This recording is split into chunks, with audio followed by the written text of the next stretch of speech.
Julle onbeskofte rotte. Sit on your ass.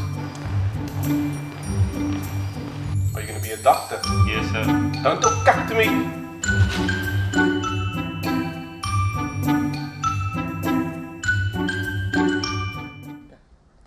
Hi, my name's Ashley Visagie. I'm an RMTF scholar doing my PhD at the UCT School of Education. So the focus of my research is on teacher activists and on teacher identities. I'm using life histories as a method to do that. And the reason why I'm doing this research is I think that our past is a great resource for us to understand how teachers under difficult conditions find ways to come together, to organize themselves, and to contest, to try to build a different society, really. And so I'm looking back in order to be able to look forward, in a sense, to find ways of how teachers today can begin to do the same kinds of things.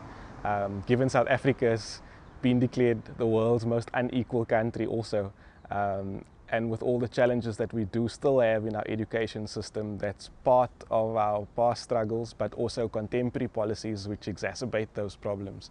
So yeah, the bigger question, although I'm looking back, is really on how today we can begin to also come together and make change.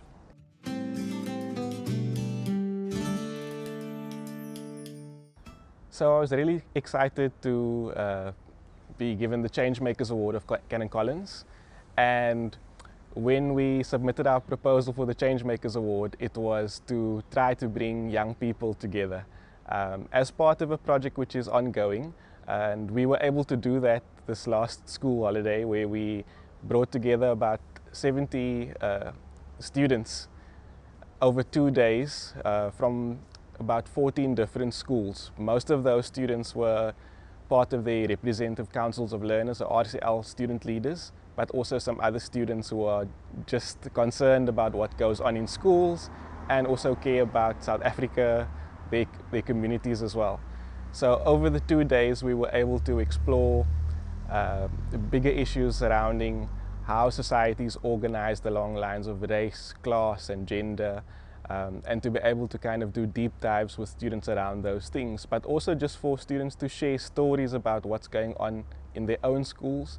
And also, I think what's most powerful when you bring students from different schools together, especially across the city even, is for them to see and understand how the difficulties and challenges which they face are not just isolated, that these problems cut across schools. I always think, like, if you want to create change and you were able to take power, what's going to happen the next day after that? Actually, activist thinking or socially just oriented thinking needs to become hegemonic, and if we don't begin with youth or even with children, then how do you actually build that society, even if you were to take power?